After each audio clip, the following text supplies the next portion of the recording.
Kalau saya mah tidak yakin kalau mereka akan legowo ya. Sebab legowo itu membutuhkan kekosongan hati, membutuhkan kebesaran jiwa. Sampai hari ini saya tidak melihat rata-rata para habaib itu orang yang legowo, tidak melihat saya. Karena apa? Mungkin bisa jadi mereka sudah terlalu lama dinabubukkan dengan kenangan-kenangan indah masa lalu. Karena dari tadinya yang dibangun adalah tentang kita ini adalah dzurriyyah Nabi. Sehingga setiap berbicara Ahlul Bait, merasa dirinya adalah orang yang paling dzurriyyahnya. Kan begitu. Betul tidak?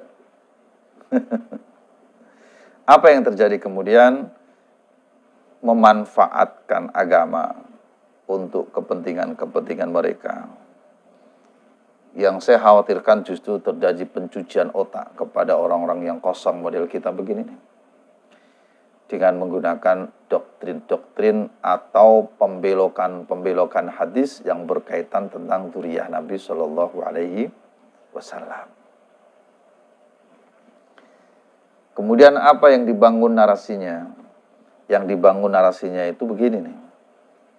Barang siapa meragukan tentang dzurriyyah Nabi, tidak percaya, memutuskan, maka dia tidak percaya adanya aulia Allah, yaitu para wali-wali Allah, yaitu para kekasih-kekasihnya Allah. Nah, barang siapa tidak percaya kepada aulinya Allah, maka dia tidak percaya kepada kebesarannya Allah. Atau bahasa yang sejenis lah ya. Barang siapa tidak percaya kebesaran Allah, maka dia berarti menolak, berarti dia bermusuhan atau memusuhi Allah. Barang siapa memusuhi Allah, maka dia seolah-olah mengajak perang. Wah, yang diajak perang Allah lagi. Begini ini yang saya khawatirkan. Apa yang terjadi? Ya kelepek-kelepek. Orang-orang kosong model kita zaman dahulu kan kalau sudah di waktu begini kan kelepek-kelepek. Sudah tidak bisa bergerak dan berkutik. Apa yang terjadi kemudian? Kita anggap sebesar apapun kesalahan oknum-oknum habaib itu, kita anggap seperti dimaksum oleh Allah. Padahal tidak ada yang dimaksum kecuali Allah Subhanahu wa Ta'ala. Dan yang sampai hari ini terjadi adalah kemudian timbullah perilaku kesemena-menaan dari para oknum-oknum habaib. Kan begitu. Dan yang paling tidak mengenakan adalah ketika mereka menggunakan narasi dan doktrin-doktrin seperti begini. Dari zaman dahulu, para alim, para ulama, guru-guru kita, dari mulai Mbah Syekh Nawawi Banten, kan begitu biasanya. Dari Hadratus Syekh Mbah Khalil Mangkalan, dari Hadratus Syekh Mbah Hasyim Asy'ari, dari Hadratus Syekh Mbah Mun Sarang, kan biasanya begitu yang dipakai, yang digunakan nama-nama kebesaran guru-guru kita. Yang kalau kita mendengarnya sudah kelepek-kelepek kita. Tidak ada mereka yang berani untuk mengoreksi nasab para habaib. Ini orang baru kemarin baru punya kitab 1, 2, 3 sudah berani mengoreksi nasab habaib. Kata-kata itu didengar oleh orang-orang yang polos model kita. Apa yang terjadi adalah suudzon, prasangka buruk, seolah-olah kiai-kiai yang meragukan nasab mereka adalah kiai-kiai yang suul adab kepada guru-gurunya. Betul tidak? Padahal kalau kita mau jujur, saudaraku yang baik, saudaraku yang budiman dimanapun berada, zaman dahulu dan sekarang itu kenyataannya beda. Dulu saya temui zaman saya masih kecil ya. Kalau ketemu habaib itu bawaannya adem, ayem, tentrem, enak, alim, nasihatnya itu mencerahkan. Dulu ada habaib yang di daerah kita itu. Namanya Syekh Hamzah Ash-Shato. Itu beliau saja saking tawadhu'nya kepada kiai-kiai yang ada di daerah, ada di kampung saat itu, nggak berani mendirikan pesantren. Yang beliau dirikan itu masjid untuk berkumpulnya para jamaah untuk sholat bersama. Bukan apa-apa, bukan karena beliau tidak punya ilmu, alim, beliau ini hafidz Quran. Tapi karena tawadhu. Susah dibayangkan lah bahasanya. Kepada para kiai, para alim, para ulama di kampung setempat. Apa yang terjadi? Para kiai, para alim, para ulama di kampung atau di daerah dimanapun berada itu, mereka itu punya prinsip. Ketawadhuan itu menjadikan hati kita meleleh dan harus dibalas dengan ketawadhuan yang sama. Sehingga tidak ada alasan bagi mereka untuk mengingkari tentang nasab mereka. Ditambah lagi dengan sukhrah wal ifadhah, mereka sudah meyakini masyhurnya, mereka sudah berhusnudzon masyhurnya, mereka itu adalah orang-orang yang alim, yang tawadhu, adalah pantas sebagai dzurriyyah Nabi Shallallahu Alaihi Wasallam. Tapi yang sekarang terjadi kan beda. Mengaku dzurriyyah Nabi, congkaknya melebihi kecongkaan yang paling congkak. Akhlaknya tidak terjaga, lisannya menyakitkan hati, tutur katanya memprovokasi. Tidak enak diomongin lah. Kan semua bisa melihat sendiri itu yang ada di YouTube. Apa yang kemudian terjadi? Ulama-ulama kiwari, ulama-ulama zaman sekarang kan bertanya-tanya, apa benar sih orang model begini ini dzurriyyah Nabi? Ditambah lagi dengan masalah pernasaban itu sudah ada sejak dari zaman bahula. Sudah ratusan tahun, bahkan ribuan tahun yang lalu. Akhirnya para ulama-ulama yang punya keberanian dan alim alama, punya ilmu inilah, mereka membuka kembali kitab nasab. Dan benar ditemukan bahwasanya dzurriyyah Sayyid Ahmad bin Isa tidak ada ditemukan di kitab-kitab yang tahunnya mendekati tahun saat itu adanya seorang putra beliau yang disebut sebagai Ubadillah atau disebut sebagai Abdullah. Itu kan diselidiki, dikaji ulang, akhirnya saya menamakan itulah yang disebut dengan khasanah ilmu.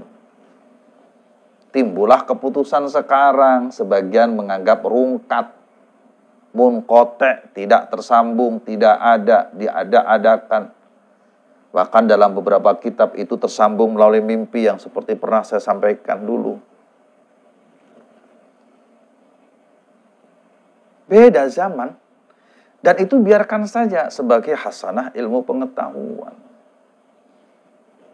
Maka yang lebih bagus adalah jika memang ada orang yang merasa dirugikan atas kajian-kajian yang ada, anggap saja kajian Kiai Ahmaduddin, maka mestinya dia sanggah dengan ilmu.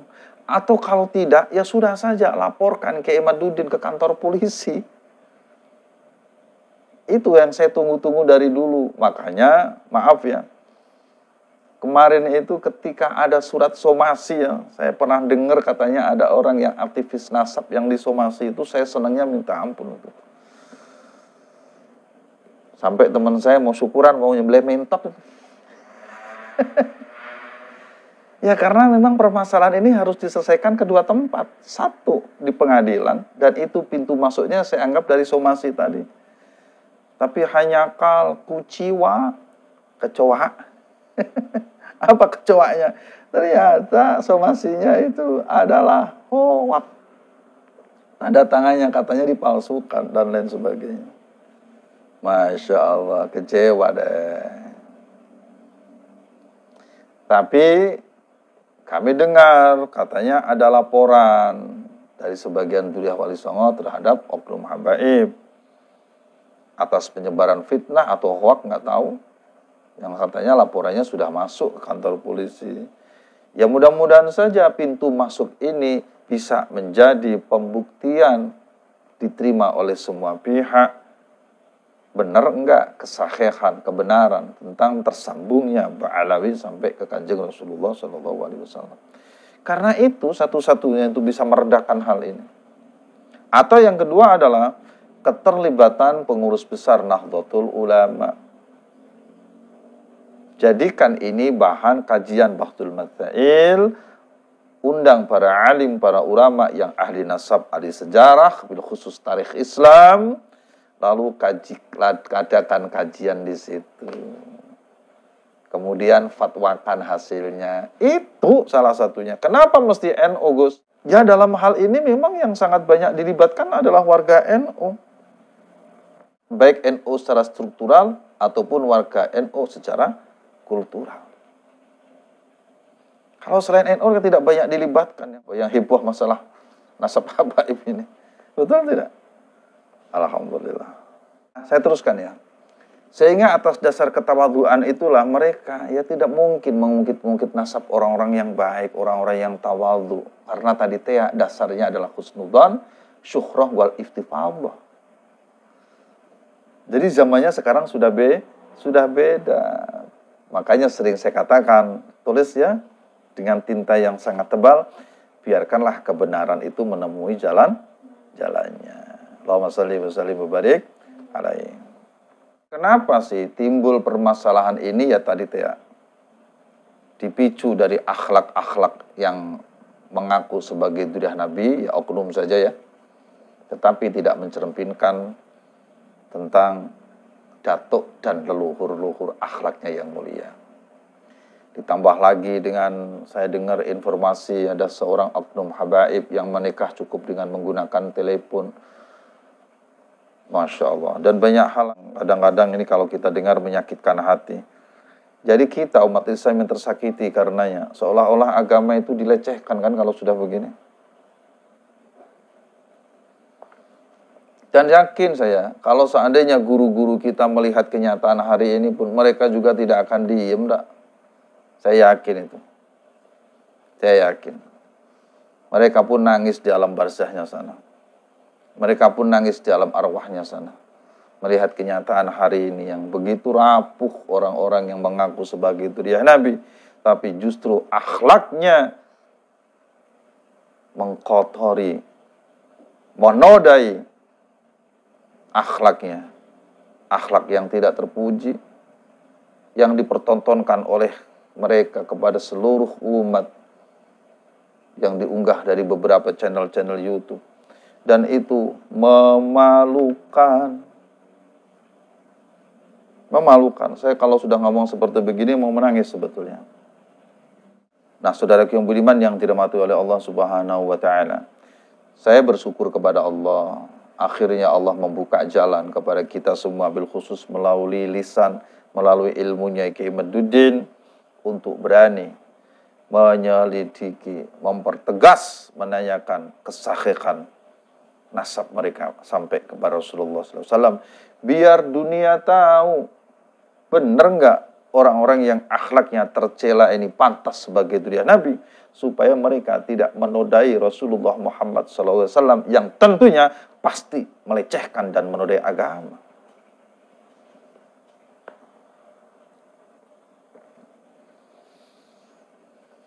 Bisa dipahami ya? Sehingga kalau sudah mengadakan kajian dengan tiga, saya lihat nih ada tiga kajian yang utama. Satu dari ilmu nasab, ilmu sejarah, dan yang ketiga dari ilmu DNA. Lah kok yang begini-begini ini ada orang nyeletuk. Udah kita mubahalah. Ini orang makan kecubung dari mana ini? Ini orang kesambet dari mana ini? Mereka tidak paham tentang kaidah-kaidah dan dasar-dasar mubahalah, ujuk-ujuk mengajak mubahalah. Akang, ya, Ujang, ini bukan masalah mubahalah. Ini masalah ilmu, bukan fitnah. Jika memang ada yang merasa dirugikan, tidak terima, maka dua hal tadi lakukan. Satu, laporkan Kiai Imad kepada polisi. Atau yang kedua, minta supaya orang-orang yang dirugikan ini membuktikan kebenarannya, membantah apa yang dilakukan oleh Kiai Imad, baik di forum-forum resmi ataupun di tempat-tempat lain. Tetapi jangan provokasi, jangan kira-kira mencuci otak orang sehingga timbul kalimatnya adalah kalimat mereka memfitnah, mereka memecah belah umat. Justru yang memecah belah umat adalah mereka yang ketika dikritisi, diragukan kebenarannya, mereka diam saja. Kenapa yang dimaksud dengan diam aja? Kan ini jelas sasarannya adalah Rabithah Alawiyah sebagai organisasi para habaib Dzurriyyah Ba'alawi yang ada di Indonesia. Mestinya RA yang harus menginisiasi ketemu dengan Kiai Imad. Sebab hakul yakin yang paling dirugikan di sini adalah RA. Bukan pribadi-pribadi, apalagi ini para muhibin. Nah, saudaraku yang baik, kami tidak akan memperpanjang cerita ini. Karena sebetulnya kami hadir silaturahim hari ini bukan ingin membahas itu.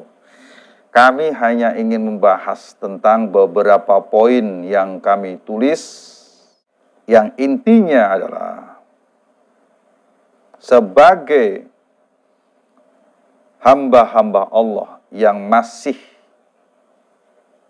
memiliki kultur adat ketimuran,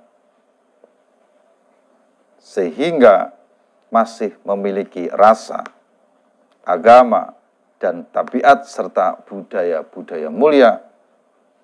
Sebagian dari saudara-saudara kami menyebut dengan belak-belakan bahwasanya nasab Ba'alawi munqati', rungkat, putus. Akan tetapi kami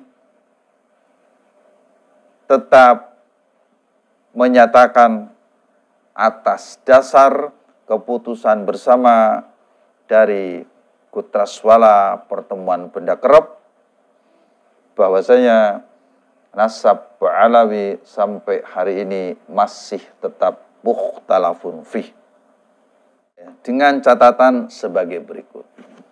Tolong diperhatikan.